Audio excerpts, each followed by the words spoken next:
Hello, and welcome to something a little bit special on the edge. Well, a little bit special for me anyway, because this is a long-term mission accomplished and a long-term lust satisfied, I suppose. Um, so, as you can clearly see, Medford Knife and Tool, the famous Medford Knife and Tool Pelican style box with the little dog tag on the outside of it. And right, let's get this guy out of here so that you can see what it is. So there we have the Medford Knife and Tool patch and a couple of the decals. And there is the baby.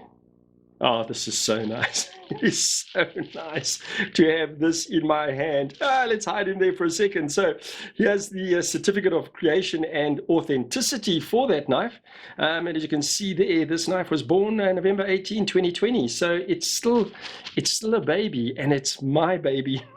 That is just so cool. Right, let's get that closed. You saw a glimpse of him a second ago. So let's move that out the way.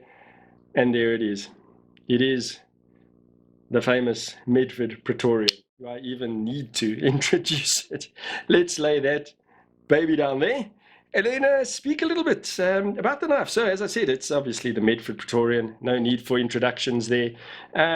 Let's talk a little bit about the creator. Look, he's been around. He's very well known in the knife world for various reasons. But for those uninitiated, let me speak a little bit about the guy. So Greg Medford, busy guy.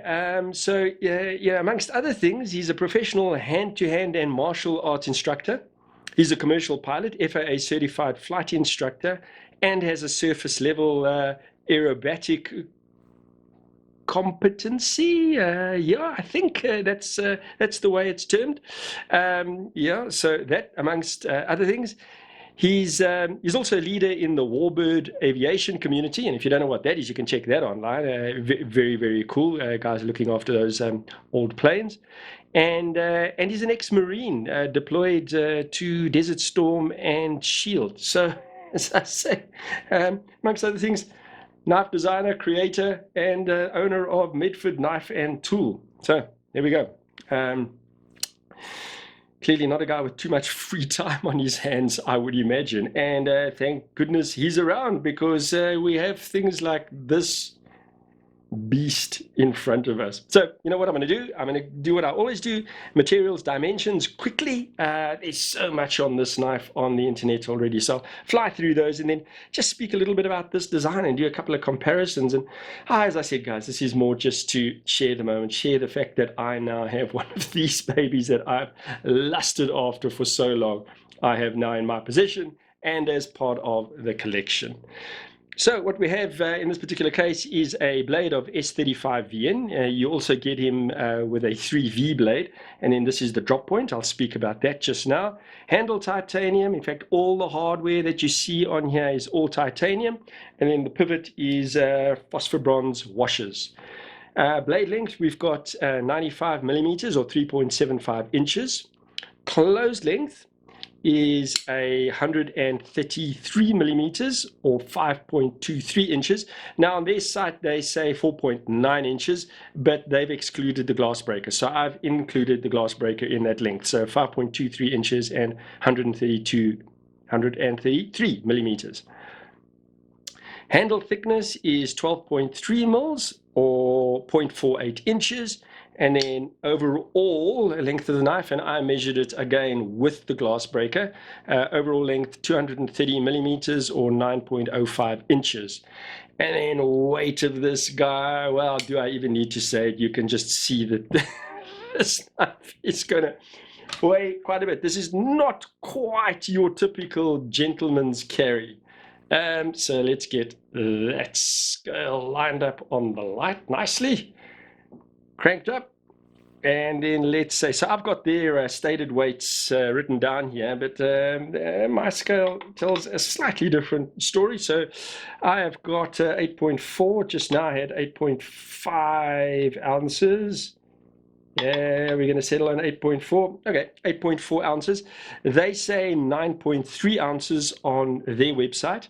And then that in, so 8.4 ounces in grams, well, it'll be the same as the milliliters there, 239 grams. Earlier I got 240 grams, so there or thereabouts. But as you can clearly see, this is not your little light, discreet EDC knife. Oh, and thank goodness it exists, and thank goodness there are people that build things like this and make things like this, so that we can have those beautiful, discreet, and elegantly designed knives, but then we've also got things like this that exist. Oh, that is so nice. So let's speak a little bit about the design. Drop point blade, as I said earlier on. Look, I'm even drooling on the blade. I haven't stopped drooling since I got this. So we've got the drop point blade.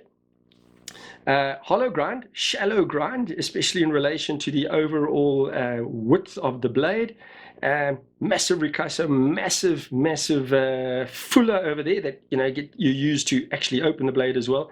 And then we've got this oversized jimping running along the back. And if you see the video of Medford describing how and why he designed this knife and its purpose and so on, you'll see that oversized jimping was designed for use with gloved hands. So he designed this as a knife to be used in the field, as in operational field. He says a knife that can be used as a pry bar and that can be used with gloved hands and can be easily cleaned, and therefore the sort of oversized, overbuilt nature of it. Now, anybody who knows Medford knives and knows the Praetorian will know that this isn't the big boy, and that is the ultimate goal. I've got to get one of those. So this is the Medford T. So it is the full titanium Medford, as opposed to the G that has the G10 on the show side.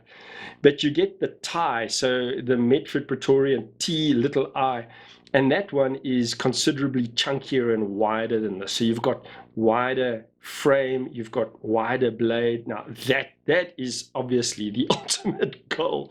That, and to get a full-size Marauder that I believe they don't actually make anymore. They make the Marauder H is a slightly downsized, still a big knife, but a slightly downsized version. But anyway, I digress.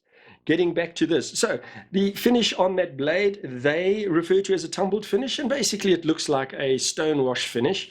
And then there's that grind that Medford put on their blades. Now, you do get PVD coated and you get treated blades and so on, and they are some beautiful ones. You get one with the American flag on it, and you get one that they called, well, there's flamed, there's the other one, I'll think of it now, but there's a treatment they do to the blade. But, for your first Medford knife, your first Praetorian, or for my first Praetorian, I wanted this because you can see that grind running on there, and that to me almost makes steel an organic living thing when you see that. There we go. There you can see it. How nicely is that done? And that's all done by hand, and the edge has been put on by hand, and it's a completely hand finished knife. It is so nice that some guy at Medford Knife and Tool had his there were physical hands in doing the flaming and that finish on all the hardware, and that is what they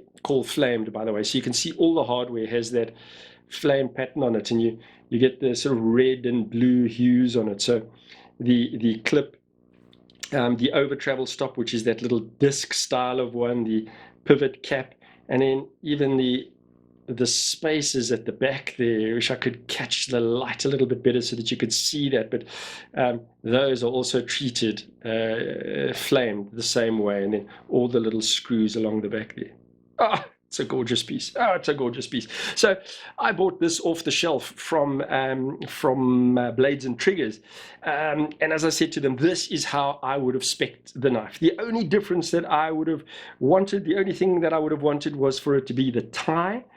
But for my first Praetorian, this is how I would have spec'd it. Other than I would have preferred the tie, the thicker one. But the bronze, this has got a bronzed handle, and then with that flamed hardware, and then the tumbled blade. This is exactly how I would have spec'd it if I chose it directly off their site. As I say, except I would have gone for that wider one. But anyway, it's an itch scratched. What else do I say about it? A clearly overbuilt knife, beautiful, big, chunky blade. Yeah, it's not. You read about it, you see pictures, and you think this thing is going to be enormous in hand, and it's overbuilt, but it's not that like massive, gigantic thing that you can't handle and is a little bit intimidating. It's not like that at all. There we go. Let's do what I usually do. There's my medium-sized hands. You can see it's pretty comfortably fit on there. There's like that much space at the back. That jumping in place there, but oh man, it feels. Oh, it feels so good, and it's got all those Medford qualities, that sound when it opens. Ah, and by the way, that's a little trick. So, you open the knife normally and you get the click, that famous Medford click as it opens. But if you get your hand just over the handle and you close the front a little bit and then open it, you get that hollow sound, and that is so cool. I really like that. Interesting thing though, seeing the video on Medford's developing and designing this, is where those sort of, I don't know, kind of hand grooves, whatever you want to call them, what they are. And it actually reflects an old Roman column. And I thought that was interesting. That's actually such a nice design to you. And you can see that those grooves, those vertical grooves that run on an old column, that's kind of what it looked like. So that's that little cue over there. I thought that was very, very cool. Am I going to speak about all the stuff? I might as well, big sharpening choil in the front there that you can use as a finger choil as well. So I can comfortably get my hand in there if I want to choke up on the blade. And then we got that big glass breaker at the back as well. So also nice, chunky, big sized. It is just, this is just so, so cool. I feel like a kid on Christmas morning. So tip up, okay. Yeah, tip up right hand only. Oh, there we go. Big, nice clip there that's been flamed, as I said, but easy to get that over clothing. Not that I'm going to EDC this knife. It is big, guys, and depending on what you're wearing, you can, but this is just, for me, it's just to have and to hold. From this day forward. It is so cool. But the Praetorian, the name, in case you don't know, so the Praetorian Guard was an elite unit of the Imperial Roman Army way back in the day. So they served as bodyguards and intelligence for the Roman emperors, basically. And if you read up on them, so they were instituted, I suppose, by Augustus.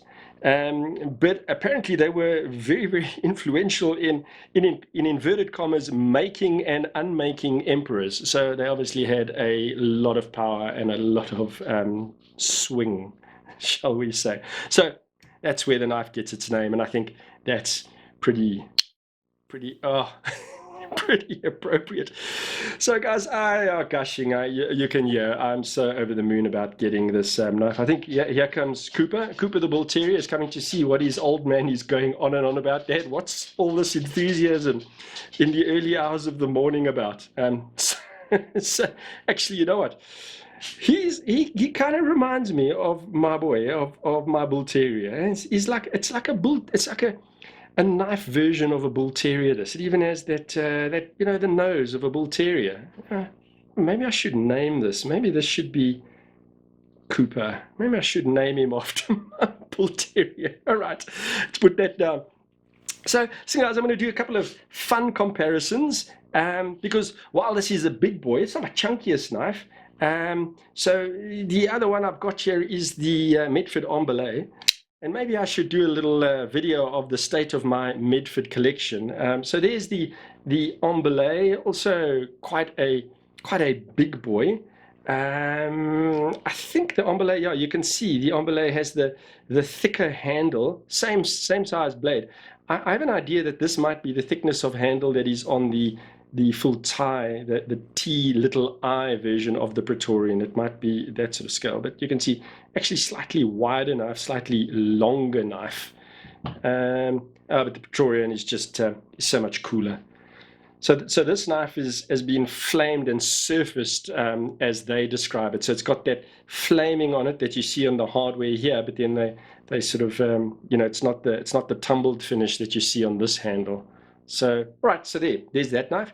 And did I mention it? I think I should maybe do a little state of the Medford collection and just bring my small, relatively plain Medford collection. I look at some of the guys from the States and the Medford collections that they have, and I drool at some of those things where they full customs and they have all these sort of special finishes on the handles. Some of them are, they are gorgeous. But you know what? As my first Praetorian, I wouldn't change anything. I'm going to say it again, except for maybe having, gone for the big, fat, wide boy. But I'm very happy. I'm very happy with this baby. Right, the other knife I'm going to bring on is a knife that I did do a review on. If you haven't seen it, please go check that out. And this is the, I'm so now enamored with this. I've forgotten the name of this one. So this is the Extrema ratio called the Frame Rock. So there's that guy, a smaller knife, obviously, but actually a chunkier knife. So where this has got the, what did I say was the blade width on this? Did I say? Did I speak about the blade width? I don't think I did. Okay. But me turn it this way. So this has a 6mm blade. I mentioned it in that other review. This is actually the thickest blade on a folder that I have. I think this is a 5mm blade, if I'm not mistaken. Can't believe I didn't speak about that. I'll do a little measurement of it now. So there you can see that. So this is actually a thicker and chunkier knife. Also really cool. But yeah, look, the Praetorian is the bee's knees. And then I've got this guy also chunky, and this is a Boker Anso design. I think this was it the Albatross? If I'm wrong, I'll put a little note on it, but also much smaller, but also chunky boy. I think he's actually got the same thickness blade stock on this. This is VG10, so we don't have exotic materials, and it is a smaller knife. But this is also quite a cool little chunky knife. This was my original chunky boy in my knife collection. Maybe I should do that as well. I should do a little video on all the chunky knives, and then could I show this without the little baby, the mini me? Is that sticking out there? The little mini me Praetorian, and that is the micro Praetorian. That is full of, got to wipe it. It's full of fluff. I've actually been EDCing this one for the last week or so. But there you go. There's the mini me with a Tanto blade. Oh, I should have mentioned that. You can. This is the drop point version. You get the Tanto version of the Praetorian as well. So this will give you an idea what the Tanto looks like. Just scale that up and you can imagine what the full-size version looks like. So these two are actually the same thickness. So the micro looks a little chunkier because it's the same thickness on just a smaller profile. So speaking of profile, the profile between this and the thick boy is the same. So if you look at them side on, they look the same. It's from the top that the thickness on the other one is bigger. So should I do it? I'll just pop one or two knives on here that I've used in my other reviews, just so you can get a little bit of a size perspective. So that is the oh boy, it is the Spyderco Manix 2. You get a sense of that. So the Praetorian, slightly bigger, just slightly. So there's that, and then why not do the Benchmade Mini Barrage again? Because I think so many people, for what it's worth. There you go. See what that looks like. But guys, you can hear once again I'm gushing, but I'm so pleased to have this in my collection. It was a long-term goal, and as I say, I really do appreciate beautifully designed, elegant knives with a little bit of finesse in them and all that sort of thing. I really do like that sort of thing. But at the same breath, it's so nice to have something like this. I love the variety in knives, and I'm not.